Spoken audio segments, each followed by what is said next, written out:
વિદ્યાર્થી મિત્રો, ઈ ક્લાસીસમાં આપ સૌનું સ્વાગત છે. ધોરણ 7 માં આજે આપણે જીવનકાળમાં પાઠ 11 ભણીશું.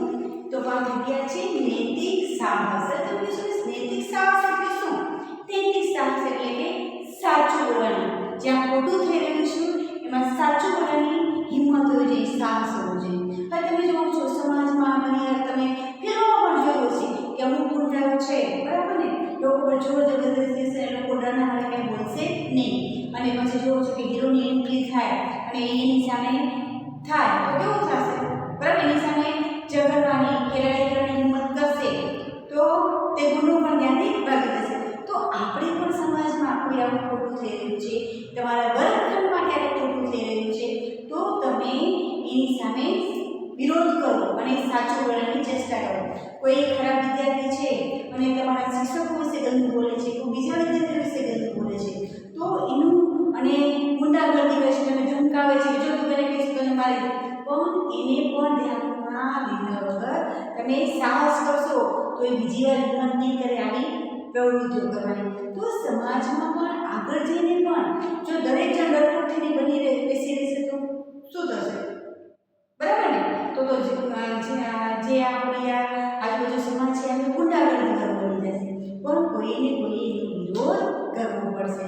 ત્યાં ખોટું થયેલું હોય તો આપણે વિરોધ કરવો જોઈએ. તમે બધા મહાભારત જોયું હશે, લોકડાઉન સમય જોયું ને, તો મહાભારતમાં એક વાત હંમેશા યાદ રાખવાનું છે, વિકર્ણ. બરાબર? વિકર્ણ દુર્યોધનનો નાનો ભાઈ હતો, પણ એણે જોયું, કારણ કે એ સમયે સભામાં દ્રૌપદીના વસ્ત્રાહરણ વખતે જોયું તો સભામાં મોટા મોટા, બરાબર ને, રાજા હતા, ભીષ્મ પિતામહ હતા, દ્રોણાચાર્ય હતા, આ બધા જ બેઠા હતા, પણ કોઈએ એનો વિરોધ ન કર્યો. પણ વિકર્ણે એનો વિરોધ કર્યો કે ભાઈ તું આ જે કાર્ય કરી રહ્યો છો એ ખોટું છે, તું કુળવધુનું જે અપમાન કરી રહ્યો છે તે ખોટું છે. એટલે એણે સભાનો ત્યાગ કરી અને ચાલ્યો ગયો. એણે ત્યારે એ પણ વિચાર્યું કે મારો મોટો ભાઈ શું કહેશે, મારા સાથે કેવું વર્તન કરશે, પણ એણે એ સમયે ધર્મને જોયું, બરાબર ને? એણે ધર્મ પસંદ કર્યો, સાચું શું છે એ પસંદ કર્યું. આપણે ગીતામાં પણ કહેવાનું છે કે મહેરબાની કરી જે પાપ થઈ રહ્યું છે એને જોવું, એને સાંભળવું એ પણ પાપ કર્યા બરાબર છે. તો આપણે પણ સમાજમાં આવી કોઈ ઘટનાઓ ઘટી રહી હોય તેનો વિરોધ કરવો જોઈએ. તો વિદ્યાર્થી મિત્રો, આ સાહસ દાખવશો તો તમે પણ સાહસી બની શકશો અને કમસે કમ સત્યનો સાથ આપી શકશો. અને સત્યનો સાથ આપવાથી તમારે જે ખોટા વ્યક્તિઓ છે એનો વિરોધમાં પણ ઉતરવું પડશે, એનું ઘણું બધું સહન કરવું પડશે, છતાં પણ હંમેશા યાદ રાખજો સત્યનો વિજય થાય છે. તો આપણે આજે પાઠમાં નૈતિક સાહસ મતલબ કે જે ખોટું થઈ રહ્યું છે એની સામે, બરાબર ને, બોલવું, બરાબર ને, એનો વિરોધ કરવાની સાહસ નથી કઈ રીતે અપનાવવાની તે શીખવાનું છે. તો વિદ્યાર્થી મિત્રો, ચાલો આપણે આ પાઠ ભણીએ. તો આપણે સૌ પાઠ સાથે મારી સાથે વાંચતા રહેશો અને સમજ મેળવતા રહેશો તો તમને પણ ઘણું બધું શીખવા મળશે. તો વિદ્યાર્થી મિત્રો, ચાલો આપણે સમજ મેળવીએ. પાઠ 11 નૈતિક સાહસ.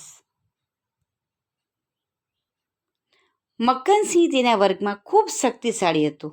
વર્ગના બધા જ છોકરાઓને એની બીક હતી. એ કેટલી બધી વસ્તુઓ ગલત એટલે કે ખોટી કરતો હતો, છતાં બચી જતો હતો, કારણ કે વિદ્યાર્થીઓ એની બીકના લીધે સાચું કહેતા ન હતા. મક્કન મક્કન છે બદથી બદતર બની ગયો હતો, એટલે કે ખરાબ બની ગયો હતો. એ વર્ગમાં તેના વર્ગમિત્રો વિશે કાળા પાટિયા પર ખરાબ શબ્દો લખવા લાગ્યો અને કેટલીક વાર તો હવે શિક્ષકો વિશે પણ અણગમતા કથનો બોર્ડ ઉપર લખતો હતો. એના વિરોધમાં શાળા પ્રશાસન સામે કશું કહેવાની હિંમત કોઈની થતી ન હતી. એક ખરાબ વિદ્યાર્થીના લીધે બધા દુઃખી હતા અને કોઈ પણ વિદ્યાર્થીમાં નૈતિક સાહસ ન હતું. તેઓ બોલવાથી પણ ડરતા હતા. અને નૈતિક સાહસ એટલે એવું સાહસ કે જેને આપણે સાચું બોલવાની મદદ કરે. હવે આ આટલા ઉદાહરણમાં શું હતું કે એક ક્લાસમાં, બરાબર ને, સમજી લો ખરાબ છોકરો હતો, જે બધા વિશે ખરાબ બોલતો અને એટલો શક્તિશાળી હતો, ગુંડા જેવો, અને બધા એનાથી ડરતા પણ હતા. અને શાળા પ્રશાસન સામે પણ એની સામે કહેવા માટે કોઈ અવાજ નહોતું ઉઠાવી શકતું. તો એના કારણે શું છે, બધા વિદ્યાર્થીઓ દુઃખી થતા હતા. પણ જો આમાંથી એક બાળક પણ એના વિરુદ્ધ બોલત અને જો સાચું બોલવાની જે નૈતિકતા રાખે, એટલે નૈતિક સાહસ એટલે શું કે સાચું બોલવાની આપણે મદદ કરે, બરાબર, એટલે કે સાચું બોલે, આપણે સાચું બોલવું જોઈએ. કોઈ ભલે ગમે એટલું ખોટું કરી રહ્યું પણ આપણે એને સાચું શું છે એ કહેવું જોઈએ. તો સાચું બોલવાની મદદ કરે, ભલે ન ગમે તેવો આ મામલો કેમ ન હોય, બરાબર, ગમે એવો મામલો ન હોય, બરાબર ને, કે ભાઈ ના આનાથી પણ આપણે હંમેશા સાચું બોલવું. આ જ એક એવું બળ છે કે જે તમને પ્રાચાર્ય સુધી લઈ જાય છે, એટલે કે સારા આચરણ સુધી. આ એક ઝંખના છે જે આપણને સાચી વાત કહેવામાં મદદ કરે છે. અને આપણે એ પણ વિચારતા નથી કે આપણે એની શું કિંમત ચૂકવવી પડશે, કે પરિણામ શું આવશે, બરાબર. સત્ય બોલવું જોઈએ. સત્ય હંમેશા ગમે એટલું ઢંકાયેલું હશે તો પણ એ છુપાઈ રહેતું નથી, બરાબર ને. ગમે એટલે અસત્યના આંચળા ચડાવો પણ સત્ય હંમેશા બહાર આવે જ છે. આપણામાંથી ઘણા બધા લોકોમાં નૈતિક સાહસની અછત છે, એટલે કે આપણે સાચું બોલી નથી શકતા. કોઈ ખોટું કરી રહ્યું છે તો આપણે સાચું બોલવાની એક સાહસ હોવું જોઈએ. આપણે ડરપોક છીએ, આપણે સહેલું અને ઓછા ખતરાવાળું માર્ગ પકડીએ છીએ. આપણે કેવો માર્ગ પકડીએ, જલ્દી છે ટાર્ગેટ પૂરો થઈ જવો જોઈએ, નહીં. આપણે જીવનમાં માર્ગ પણ એવો પસંદ કરવો જોઈએ જે ખતરાથી ભરેલો છે, જેનાથી આપણે મહેનત કરીને આગળ વધી શકીએ. આપણે પણ કોઈ દળ કે સમૂહનો વિરોધ કરવાની જગ્યાએ એમાં સામેલ થઈ જવાનું પસંદ કરીએ છીએ. જ્યારે કે આપણે જાણીએ છીએ કે આ બધું જ ગલત, એટલે કે ખોટું કરી રહ્યા છે, બરાબર, આ લોકો ખોટું કરી રહ્યા છે. આપણે ડરીએ છીએ અને તેને છોડી દઈએ છીએ, બરાબર. આપણે ડરી જઈએ છીએ અને તેને છોડી દઈએ છીએ. સાચું બોલવા માટે સાહસ અને હિંમત હોવી જોઈએ, બસ. સાચું બોલવા માટે શું હોવું જોઈએ? સાહસ અને હિંમત હોવી જોઈએ. અને આપણે બીજા સાથે સહમત થઈ જઈએ છીએ. આ એક સુરક્ષિત રસ્તો છે પણ સારો રસ્તો નથી. આ કાયર લોકોનો રસ્તો છે. આપણી કાયરતાના લીધે આપણે બીજાના ગલત કારણો, એટલે કે ખોટા કારણોને ઉત્સાહિત કરીએ છીએ. આપણી કાયરતાને લીધે આપણે બોલતા નથી એટલે લોકોને એ વધારે એને બળ મળે અને એ વધારે આગળ વધતો જાય છે. અને આપણે આપણા ક્ષેત્રમાં ગલત કામો કરવા માટેની પરવાનગી પણ આપણી જગ્યામાં, બરાબર ને, એને ખરાબ કામો કરવા માટે આપણે પરવાનગી પણ આપીએ છીએ. આપણી બધા કોપરનિક્સની વાર્તાથી પરિચિત છીએ. આપણે હવે કોપરનિક્સ આપણી વાર્તા જોઈએ. શું તે ડરપોક હતો? આ દુનિયા આજે પણ વિશ્વાસ કરે છે કે સૂર્ય પૃથ્વીની ચારે બાજુ આંટા મારે છે, બરાબર. આ દુનિયા આજે પણ વિશ્વાસ કરે છે કે સૂર્ય પૃથ્વીની ચારે બાજુ આંટા મારે છે. એણે પોતાનું સૂર્યને કેન્દ્રમાં રાખીને એક પ્રયોગ કર્યો, જેણે બધી જ ધાર્મિક પહેલાંના સમયમાં લોકો શું માનતા હતા, હવે તો આપણને ખબર પડી ગઈ છે કે બરાબર ને, પૃથ્વી છે સૂર્યની આસપાસ ફરે છે. પહેલાં લોકો એવું માનતા હતા કે સૂર્ય છે પૃથ્વીની આસપાસ ફરે છે. પણ એણે શું કર્યું કે પોતાના સૂર્યને કેન્દ્રમાં રાખીને પ્રયોગ કર્યો, જેને બધી જ ધાર્મિક માન્યતાઓને હલાવી દીધી. એનામાં નૈતિક સાહસ હતું, બરાબર, સાચું બોલવાનું સાહસ હતું, જેના લીધે એ સાચું બોલ્યો અને દુનિયાની બધી જ માન્યતાઓના વિરોધમાં ઊભો રહ્યો. એને ખૂબ જ તકલીફ વેઠવી પડી, એને ઘણું બધું સહન કરવું પડવું, પણ એ સત્યને વળગી રહ્યો. પણ આજે અમે એના વખાણ કરીએ છીએ અને આ સાચું બોલવા બદલ એના આભાર પણ પ્રગટ કરીએ છીએ. કારણ કે એને આવો પ્રયોગ સાબિત કર્યો તો બીજા વિજ્ઞાનીઓને એમાંથી શીખવા મળ્યું કે ના, આપણે પણ આમાં કાંઈક આની ઉપર રિસર્ચ કરીએ કે બસ ખરેખર શું છે. તો એના કારણે કારણ કે એની સત્ય બોલવાનું એનામાં તાકાત હતી. હવે સાચી મહાનતા એ કોઈના વિરોધમાં ઊભા રહી સાચું બોલવાના સાહસમાં રહેલી હોય છે. કોઈ પણ માણસને ગમે તેવા દુઃખ સહન કરવા તૈયાર રહેવું જોઈએ, પણ કોઈ દિવસ પોતાના સિદ્ધાંતોને લઈ બાંધછોડ કરવી જોઈએ નહીં, બરાબર ને. ગમે તેવા દુઃખ સહન કરવા તૈયાર રહેવું જોઈએ અને કોઈ દિવસ પોતાના સિદ્ધાંતોને લઈ બાંધછોડ કરવી જોઈએ નહીં. ને આપણા દેશમાં તો ઉદાહરણ છે સરસ્વતી, બરાબર ને, કોણ આવશે, હરિશ્ચંદ્ર, બરાબર ને. એની સત્ય માટે થઈ અને રાજમહેલને બધાનો ત્યાગ કરી દીધો. ઇવન પોતાના પુત્ર અને પત્નીનો પણ ત્યાગ કર્યો હતો. એવા લોકો જ પોતાની વાત પર તટસ્થ રહે છે. ઘણા દુઃખો વેઠવા પછી પણ સંધિ કરતા નથી. એવા લોકો મરવા માટે પણ તૈયાર થાય છે. બરાબર ને? ઘણા લોકો દુઃખો વેઠવા પછી પણ સંધિ કરતા નથી. એવા લોકો મરવા માટે પણ તૈયાર થાય છે અને એ લોકોની ગણતરી શહીદોમાં થાય છે. એવા લોકો બીજાના આદર્શ હોય છે. બીજાઓ આવા લોકોના વખાણ કરે છે અને એને સન્માન પણ આપે છે. આપણા વિદ્યાર્થી જીવનમાં પણ આવી જ કેટલીક તકો આવતી હોય છે જેમાં આપણા નૈતિક સાહસનું પારખું થાય છે. આપણા જીવનમાં અત્યારે તમારા માટે આવ્યું હતું, બોલો શું આવ્યું હતું? ઘરે બેઠા પરીક્ષા દેવાનું, બરાબર ને? હવે તમે બુકમાંથી જોઈને લખો છો, કેટલાક બાળકો લખે છે આવું, અને શિક્ષણને એ જાણ બહાર નથી હોતી.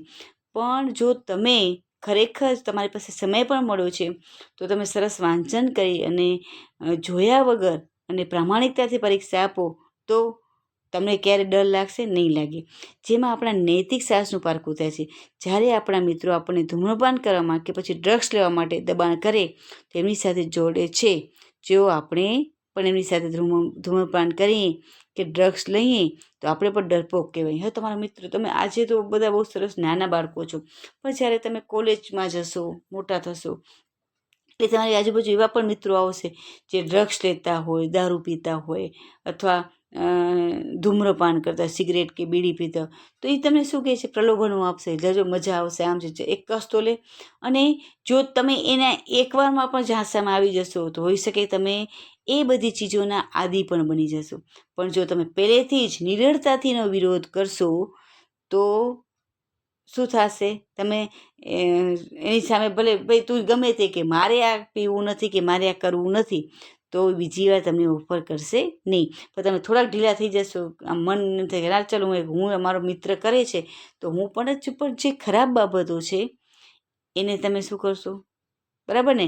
ત્યારે તમે સમજો ડરપોક બની જશો કે હા, મિત્ર કહેશે અરે તું તો ડરપોક કહેવાય, આવું કંઈ ન પીવાય. પણ ના, તમારે ત્યારે સાહસી જ બનવાનું છે કે ના, મારે આ ચીજોને હાથ લગાડવાનું નથી. કારણ કે જ્યાં સમાજમાં જે વસ્તુને કારણ કે જો સિગરેટના પાકીટ ઉપર લખવામાં જ આવે છે કે તમારે આ તમારા માટે આ નુકસાનકારક છે, અને છતાં જો લોકો એનું સેવન કરે છે તો મૂર્ખામાં વ્યક્તિઓ છે. તો જો આપણે આપણા મિત્રોને ખોટા જોક્સ કહેવા માટે પણ ઉત્સાહિત કરીએ છીએ અને આપણે પણ એમાં સામેલ થઈએ છીએ એટલે આપણે ડરપોક કહેવાય.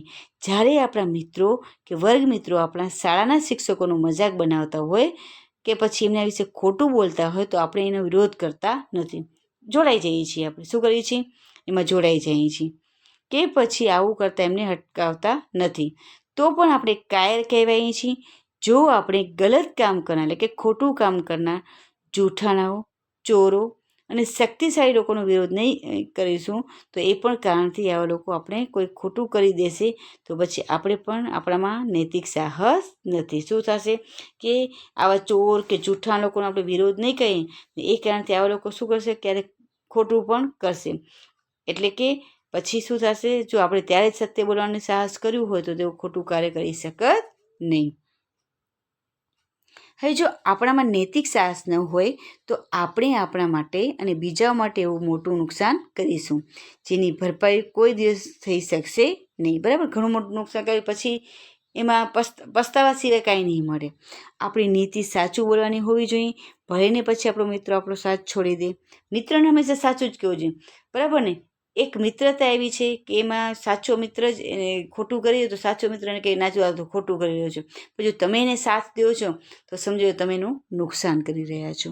કાં પછી બીજા લોકો આપણે અણગમા કે કેમ ના થઈ જાય, આપણે એને અણખામણા કેમ ન થઈ જાય, પણ એને જ્યારે આગળ જઈને સત્ય સમજાશે કે ખરેખર મારો મિત્ર કહેતો હતો કે તારે આ કાર્ય ન કરવું જોઈએ, ત્યારે આપણી એની કિંમત એને સમજાશે. આપણને આ ચિંતા કદી ન કરવી જોઈએ કે બીજા શું વિચારશે કે કહેશે. આપણું લક્ષ્ય સાચું બોલવું એ જ હોવું જોઈએ અને આ વાત પર તટસ્થ રહેવું કે હું જે બોલું છું અને વિચારું છું એ જ સાચું છે. પણ ખરેખર ઘણીવાર એટલું પણ નથી કે તમે ખોટી બાબતના પણ કહ્યું ના હું કહું છું એ સાચું નહીં. આપણે હંમેશા જોવાનું કે સત્ય શું છે, પછી વિચારવાનું કે ના હું જે કરું છું એ સાચું છે. જો આપણે એવું કોઈ પણ બીક વગર કે કોઈના દબાણમાં આવ્યા વગર કરીશું તો ચોક્કસપણે આપણે આવનાર સમયમાં આપણી રીતે મહાન ક્યારે બની શકીએ છીએ? બરાબર ને? જ્યારે આપણે કોઈ પણ બીક વગર કોઈના દબાણમાં આવ્યા વગર કરીશું તો આપણે ચોક્કસ મહાન બનીશું, એટલે કે નીડર બનીશું. સાચું બોલવાની તાકાત હશે, બરાબર. તો એક દિવસ સમાજ તમારી હંમેશા જે કદાચ કેટલાક એમાંથી ઉપેક્ષા કરતા હશે એ લોકો શું કરશે, એકવાર તમારા વખાણ કરશે, તમને સન્માન આપશે અને આપણે મહાન બની શકશું. પણ જરૂરી નથી કે મહાન બનવું, પણ આપણે હંમેશા સાચું શું છે, સત્ય શું છે એનો સાથ આપવો જોઈએ. અને ખાસ કરીને જ્યાં ખોટું થઈ રહ્યું છે ત્યાં એ લોકોને, બરાબર ને, એક નૈતિક સાહસ હોવું જોઈએ કે તમે આ ખોટું કરી રહ્યા છો. તો વિદ્યાર્થી મિત્રો, તમારે જીવનમાં આ નૈતિક સાહસને અપનાવવાનું છે. એટલે તમારે આગળ જવા માટે હંમેશા સાચું બોલવું પડશે. ખોટું થઈ રહ્યું હશે તો એના વિરુદ્ધમાં પણ તમારે બોલવું પડશે. તો વિદ્યાર્થી મિત્રો, અહીં પાઠ છે તમને સમજાઈ ગયો હશે સરસ રીતે, અને તમે તમારા જીવનમાં આમાંથી ઘણું બધું ઉતારશો અને અમલ કરશો. તો નમસ્તે વિદ્યાર્થીઓ.